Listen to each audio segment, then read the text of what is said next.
What is up, people? This is your boy here, Triple Storm, and today, uh, no, I want to talk about a very controversial topic at the moment right now. Seeing that we're just a few days out from the official Nintendo presser for the Nintendo Switch, and um, the reason I actually took a while to actually do my video, I wanted to let everybody else get their video out there, and I wanted to hear what they had to say. Now, this may or may not work out in my favor because one, I kind of missed the heat on the entire Nintendo Switch treehouse and all that stuff, which most people actually did, and kind of rake in all those views and all those subscribers.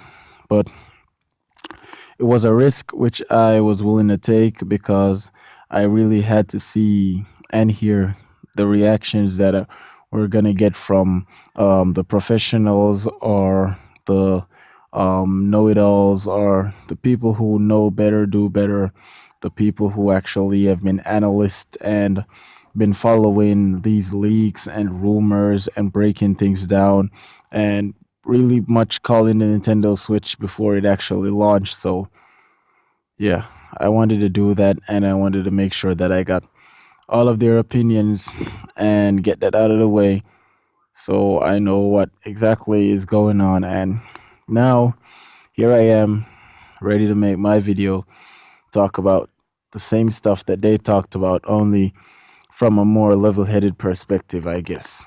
Okay, so first thing I wanted to talk about is most of the things that people are actually complaining about for Nintendo Switch is one, the games. A lot of people are looking for more first party games. We did get Super Mario Odyssey, which is their new Mario RPG, which I'm definitely gonna play. It reminds me a lot of Super Mario 64 and Super Mario Galaxy, and also Super Mario Sunshine. I think Sunshine was the one where you had the little hydro pack on your back and you kind of went through the city cleaning and stuff. I'm not sure, I don't remember. Hopefully I'm right. Please do God let me be right. And there was also, Splatoon was shown, Mario Kart 8 Deluxe was shown, um, Legend of Zelda Breath of the Wild was shown again as much as it's been shown, but there was no Metroid game. There wasn't the Rabbits Mario crossover game. Fire Emblem was shown, and a bunch of third party devs was shown. And even at the end of the presser, they put up this photo which they actually put up at previously, letting us know all the third party support that they will be bringing to the Nintendo Switch, and they've actually delivered on a few of them, but there are still a few more that didn't quite make the presser. But hopefully, we'll see something from them before the release date, which is basically what I'm going to start with. Now, the Nintendo Switch will be releasing on March 3rd, which is actually pretty close.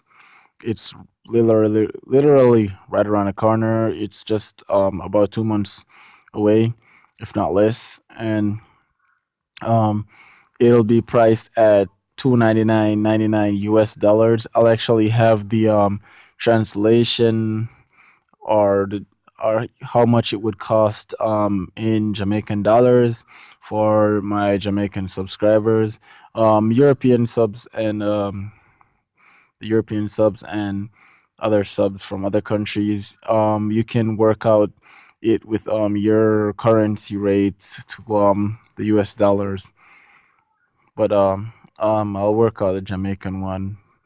And most what the Nintendo Switch will come with is it'll have 32 gigabytes worth of storage. It'll support micro SD cards. It'll actually have a 1280 by 720p 6.2 multi-capacitive touchscreen. It'll also have 3 hours to 8 hour battery life depending on which game you're playing. I'd assume that a game like, let's say, One Two Switch will actually give you the entire 8 hours, and they obviously told us that Legend of Zelda Breath of the Wild will definitely give you about 3 hours, give or take. And um, what was really interesting to me is that they specifically said a game like Legend of Zelda Breath of the Wild, they specifically said that on their official website, which means that um, other games that are coming out, more of the high quality games, like I'm guessing, like say the Dark Souls and probably a Street Fighter game, will probably give you that quality. A few other stuff were told us. There's some accessories online, like say for example, there's a Zelda skin pack which you can put over it, like the way you could do with your Nintendo 3DS or like with your Wii U controller. And the Zelda skin is $9.99. Extra Joy Cons, which is the package one where you get both of them, is $79.99. A single Joy-Con is $49.99. Pro controller is $69.99. Joy-Con charging grip is $29.99. And the Switch dock is actually $89.99. You will actually get that with a HDMI cable and a power brick, which you would use to basically power that.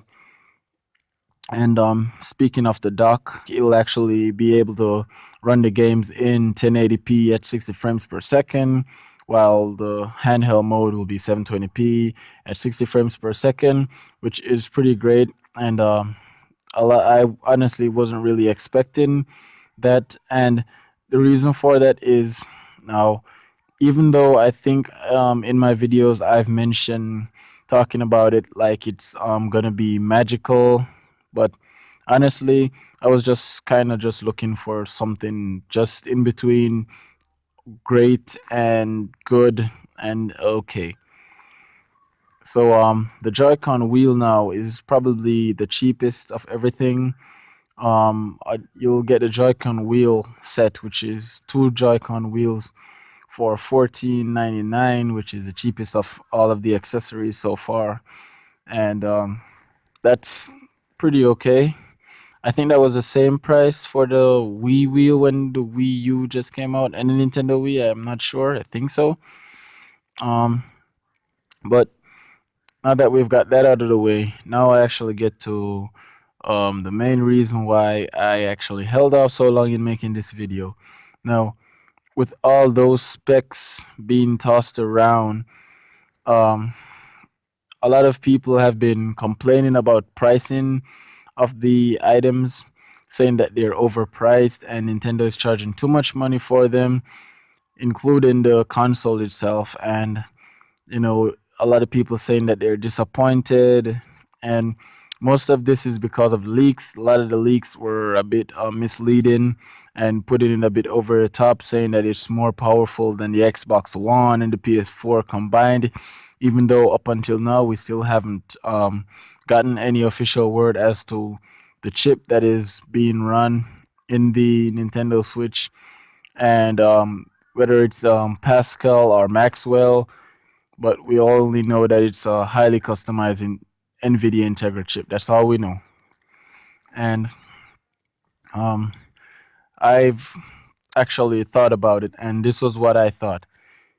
If anyone, and I mean anyone, was watching the Nintendo Switch presser, and I think the part of this of the Nintendo Switch presentation that actually got my attention was when they started to show off the features of the Joy-Con. And why this got my attention was, I'm a lover of technology and science. When I was very young, I wanted to be a research and developer. I just wanted to just learn stuff and learn how to implement these things into other elements to make life better and life easier and more fun for other people. And this transitioned over into me becoming an adult where I actually spend my spare time learning things so that I can actually put them into play. Like, for example, my YouTube channel was originally to be a showcase for everything that I've learned, and it eventually evolved into me basically just expressing everything that I've learned and just making a complete network and a collection of different things. But the main point is almost everything that I display on this channel is something that I've learned just by watching it and recreating it, and not really things that I actually went to school to learn.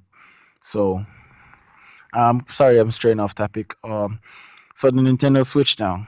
So watching the presentation, seeing the Joy Cons, seeing all the work that they put into it to making it as functional as it is and as unique as it is.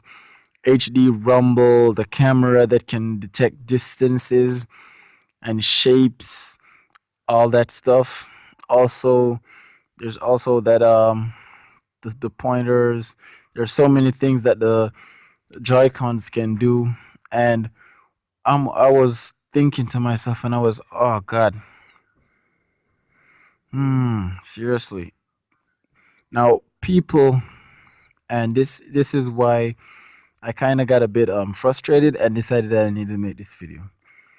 Before the Nintendo Switch came out, people wanted this console to be so powerful and to be so over the top that it would basically just take over the console market and put Sony and Microsoft out of business, or at least shut them up for the next 5 years. And I didn't see this happening. What I saw was Nintendo doing what Nintendo always did, and just basically just making a conventional console, because they only want to know that when they make a console, the games, their first party games, can play on it and look good. That's all they care about, really. I'm not being harsh here and just beat around the bush. That's basically what they normally do. And that's where they normally lose the third party support, because third party games normally go more for graphics, because that's what most kids are going into now. It's more of graphics, and it's not gameplay, it's just graphics. And when I saw this, I said, okay, that's basically where they're going. They might go a bit over to the graphical side and the more powerful side, but they're gonna stick with their core values, and they're just gonna make this straight up about interacting and everything. From the minute they said it's gonna be a hybrid tablet home console, I knew that they were gonna stick with their traditional interface style. And when it finally came out, and I'm thinking to myself, and I'm gonna say, okay, if Microsoft can't do it, Microsoft has yet to make a portable Xbox, right? So that means Microsoft can do it. Sony made the PSP, and it sold well, it played well, it was popular. I actually owned three in my lifetime. I loved it. And if they can't make a portable PlayStation 3 or a portable PlayStation 4 with all their resources and all their tech, because they have the money to throw into a console. The PS Vita flopped. It flopped really bad. It was so flopped that I didn't even remember that they were still making games for it.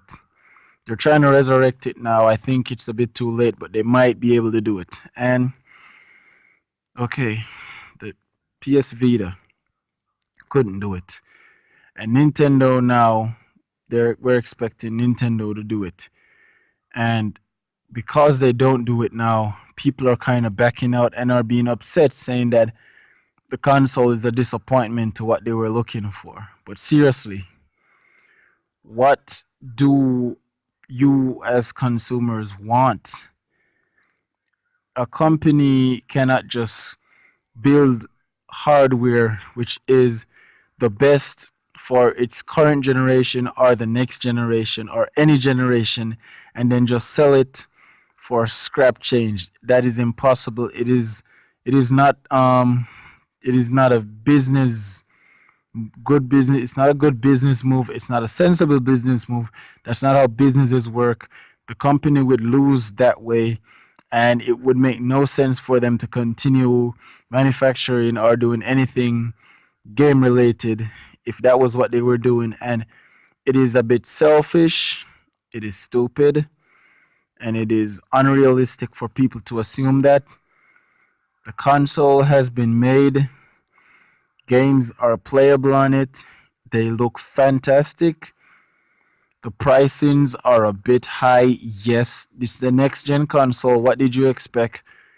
Because here's the thing, if Sony or Microsoft came out and they were to build Project Scorpio, like let's say for example, and Project Scorpio was $599, people would buy it regardless because it's Microsoft.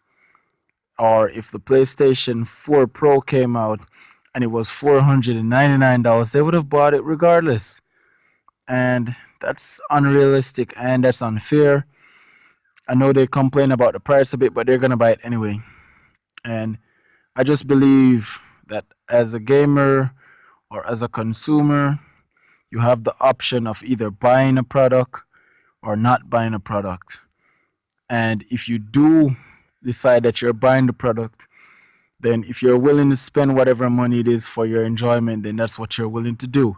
It's your money, spend it, enjoy yourself, live your life. If you, however, do not want to spend your money, don't spend it, don't enjoy it, and don't live your life to the fullest. That's just my opinion. I could be wrong. I'm not God. I could be wrong. But I believe that in all realness and all fairness, Nintendo delivered on their promise. They gave us a portable handheld console that can be docked and played on your TV. We can play Splatoon on the go. We can play Super Mario on the go. We can play Mario Kart on the go. We can play basically own the Wii and the Wii U and every other console before on the go. Plus, I'm really looking forward to see more third-party devs coming out, giving us amazing games that we can play on the go. And honestly, I think the most anticipated game for me on the Nintendo Switch is Call of Duty or Battlefield. I would love to see either of those FPS on the go on the Nintendo Switch. Super Smash Brothers on the go. The 3DS kind of did it, so I'm not as hyped for it as I am for the Call of Duty. Anyway, guys, if you liked my opinion, please give this video a like. If you agree with me, please give it a like. If you disagree with me, then leave it down in the comments and let me know what you think your thoughts are on the Nintendo Switch. Tell me if you believe that I am right. Tell me all this other stuff. For more Switch news, stay subscribed to the channel. Let me know what's going on, man. I can't always be right. And let's see where you think the Nintendo Switch is going to go from here. Do you think it's going to make it or do you think it's not? Let me know down in the comments. This is Triple S Storm telling you guys, thank you for your time. Enjoy yourself and please be safe out there.